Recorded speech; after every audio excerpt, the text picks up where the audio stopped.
Is he still in the concussion protocol? Yes, yes. So it's safe to assume he won't be with you in Denver. Leaning that way, yes. How's Donovan Wilson? Do you believe he'll practice today? We'll see. He's still pretty sore. We'll see. Again, today's a big day for all the injury guys, but again, we'll find out a little bit more here in a little bit. Before Overshown comes back, it looks like you might be settled at linebacker. I don't think Sanborn played any defensive snaps. How would you assess that position right now? Yeah, again, you've been in transition for the last couple of weeks. I think I'll start with K9. I mean, just the way he's led the defense, whether it's calling the defenses with the green dot, doing all that stuff. We've talked in here about the extra meetings and the leadership that he's brought. Playing really, really well. The communication has gotten so much stronger and cleaner with him using his voice. Shamar James is a dynamic young player.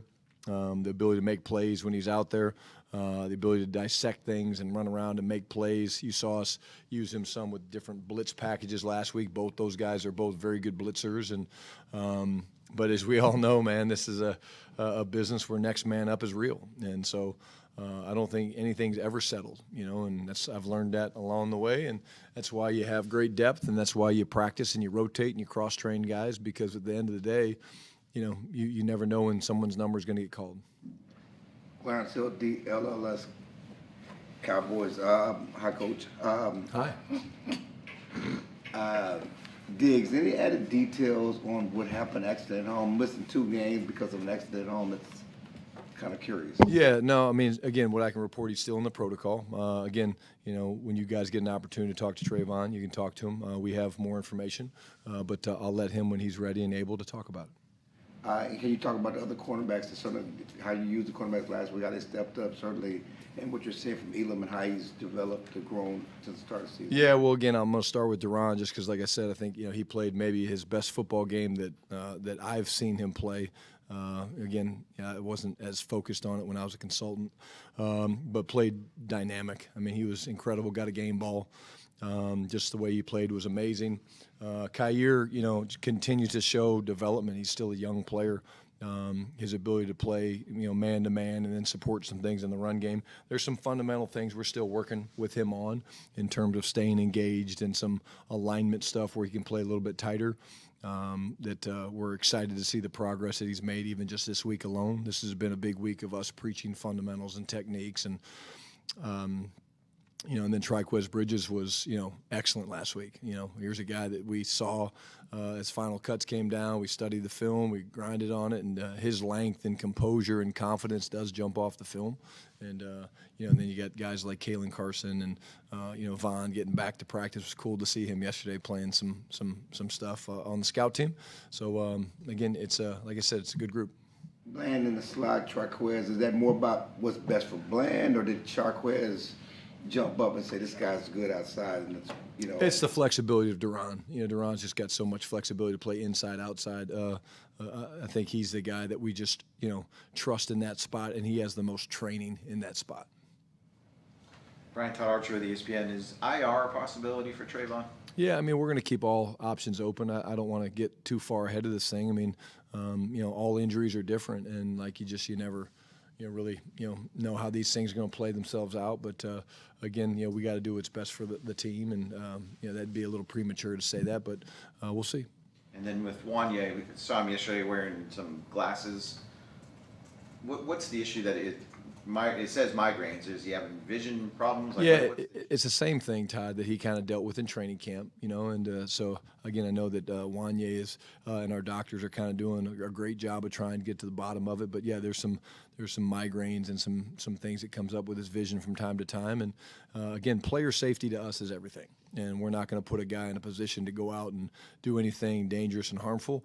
Wanye is an incredible competitor. That's why he's here. That's why we targeted him in free agency to bring him back. But again, today will be a big day to see how he does, and if we can get him symptom-free, then expect him to play. And if there's still symptoms, then we'll have to look at that.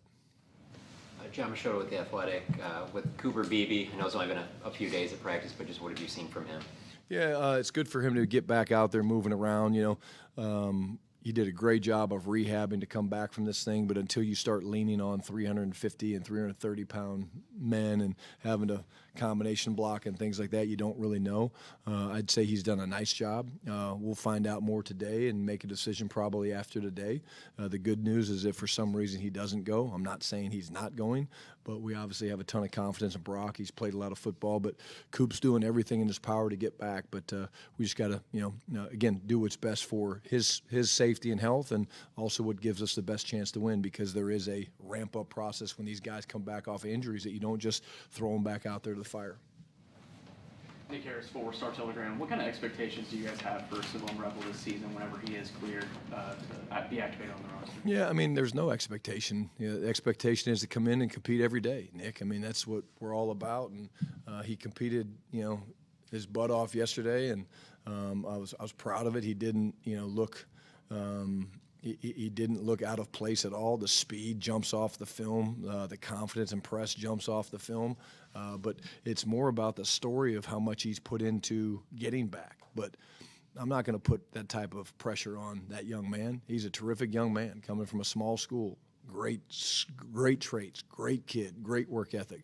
But let's let him get back on the grass, run around a little bit, play some football, which he's obviously incredibly talented and good at, before we have to make expectations and predictions for him. And then Elijah Clark, he got some defensive work last week, might get more on Sunday if Thomas and or Wilson can't go. What have y'all liked about him to be ready for that? Yeah, the physicalness, man, it jumps off the film. You watch him on special teams, you see this guy loves contact, he loves to hit. This is a guy that we really liked when we targeted him after free agency. When we got into undrafted free agency stuff, we really targeted him. We're thrilled that we could get him. And then, he's really become an incredible gunner. I mean, so the ability to run and hit and do the things that he's done on special teams shows you the capability and the upside of him as a safety. So another guy that if he's out there playing, we have a ton of confidence in him to make plays. Tommy R, ScoutsCowboys.com. Back to Rebel, is there any other way you'd want your rookie corner to kind of get their first NFL licks and going on a scout team against guys like CD and George Pickens? No, I think it's really good for Von, and I think he understands that. I think, he doesn't back down from those guys. The one thing you'll see from him, from his technique standpoint, he's very confident. He's very patient. Why? He's got, obviously, incredible makeup speed. He's got great length, and that was something that showed up yesterday in terms of, he's a guy that you have to attack on wide angles, because if you try to play down the middle, his length and athleticism is elite. He's getting education into what some of the best in the business look like when he goes out there against those two guys. And then how do guys on, just in your philosophy and how you want to build this team, how do guys on scout team work their way up? What do they need to do to gain your trust and move up their depth chart or whatever it may be? Yeah, it's a little bit tricky because they obviously want to compete and they're going to compete, but there's also things that they have to do in terms of giving us the right look. For example, when you're playing Carolina a couple weeks ago, their defensive line plays completely different than our guys do, and so you're asking these guys, whoever it is, to go out there and become a different opponent and sometimes a different scheme. But that's why we do different things, we watch everything. We watch individual, we watch, all the competitive periods. We do, good on good stuff in the red zone, which is big for us. But, I'll speak to a guy like Malik Davis, man. I mean, he found out about 5 minutes before the 90-minute call that he was playing last week. And what did he do? He went out and made 3 tackles, got a game ball today for special teams. And that's the mindset that these guys have to have, because you don't know what's going to happen on game day. Just because you're not getting a lot of reps, you have to be ready, and you have to earn that opportunity, because if you go in there and you don't do well, then that's probably even worse than not getting called up. When you get called up, you have to be ready. You have to seize the opportunity. And a guy like Malik, I used that with the team today. Told him the exact story I'm telling you guys. Hey, he was in his locker like, okay, guess I'm not up. And then a couple things happened. We moved some things around, found out Wanye wasn't going to play, and next thing you know, Malik's ready to go and played excellent. Jared Podell, CBS Sports. Hey, Brian. Last week, you had an opportunity to line up Brandon Aubrey for a 67-yard field goal. It was 4th and 11 on the Washington 49, which is under 7 minutes left. What was your calculation in not going for it at that point? Yeah, again, I felt, like we always do everything, Garrett, in terms of what we think gives the best chance to win. I thought the defense was playing well. Jaden was out of the game. I felt really good that Banger was going to be able to pin him back there. Can Brandon make that kick? Of course he can. Did we talk about it? We did. But at the end of the day, I felt like, again, with the time in the game, the way the game was kind of going, we felt like that was the right play. And then what are your thoughts on him attempting potential record-setting kick from 65, 66, 67 in the altitude up in Denver where it's a little thinner? Yeah, again, can he make it? Yeah, of course he can. But again, we'll look at those decisions when they come about on game day, and if we feel like it's the right time, the right place, the situation deems appropriate, then we'll do it, and if we don't, then we won't. Brandon's got plenty of time. We celebrated him. He got a game ball today. You guys were asking me about everybody got game balls. And, yeah. Well, no, yeah, well, I did, yeah, which I do. I want to celebrate our guys when they do cool shit. The record is amazing. Most 60. I asked him, how many years you been in the league? He said 2.5. I said, oh yeah, you're an old vet. But he's going to have plenty of time to break records. If it happens in Denver this week, great. If it doesn't, I'm quite certain he will own that record at some point.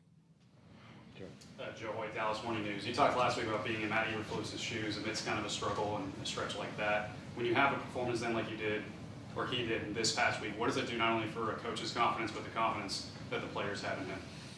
I think it's important. I think it's important for everybody. But, this is a new week. They played well last week. This is a humbling business. Again, I've been, like I said, I've been Matt Eberflus, and I've been Vance Joseph, where you're flying high, and next thing you know, there's tough days. And so, the most humbling part of this business is when you think, oh, hey, we played great this week, we're going to be fine. No. If you don't put in the work, if you don't stay true to the process, if you don't go through the daily grind that it takes to be great and to study film and to develop your players and to push the fundamentals and all that things, then it's bound to happen quite quickly that you'll be the one they're talking about again and saying, man, this guy sucks.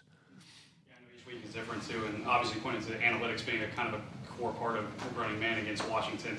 How do you guys take in analytics, and as a coach, how do you balance what the analytics are saying versus the feel versus what maybe even happened last week? Yeah, great question. It's part of the process, the analytics. It's part of the process. We, by trade, are guys that like to see things live and like to watch the video because the video brings it to life, and we're used to these objects moving all over the field. So it's one of the process. We've got an incredible analytics staff. Just one of the great things we have in place with John Park. He leads that and does an amazing job giving us that information, and we use some of it. And there's some that we're like, nah, it doesn't apply, or we see it differently. And I think that, when you do that, you have to trust in the fact that we have great people, which we do. I mean, I'd be remiss if I didn't mention, Jim Maurer and Britt, Brown, what they've done getting guys like Demo back and guys like BB back and things like that. I mean, it takes a lot of work, a lot of sacrifice, a lot of effort. But I think that's why we're a very competitive team that feels like the sky's the limit and we got a chance to win a championship here, is because there's so many good departments here. Todd. Skyler Dixon with TFB. Kenny Clark, considering he had to do it on short notice, what kind of leader and voice do you think he has become? Leader by example. He speaks, when he needs to. But the work ethic, Skyler, is incredible. The way he practices, I don't know where he learned that. I actually probably should ask him, where he got that from, whether that's something he's always had from his time at UCLA or whatever. But to come in and to be able to do what he's done, just to play at the high level, him and Osa, we talk a lot about CD and GP and the relationship they have, but it's cool for me to watch, Kenny and Osa and those guys, Solly, working together on the inside, running games and things like that, which is something that takes time, right? You don't talk about the ability of who's the penetrator, who's the looper. That stuff takes time. And I just love the way that Kenny Clark approaches the game of football. And that's every day. That's not just game day. That's Monday, Tuesday, Wednesday, throughout the course of the week. That guy loves it, and he loves the preparation that goes into it. And so you're always going to cheer for people like that. He impacts that locker room even more than I know.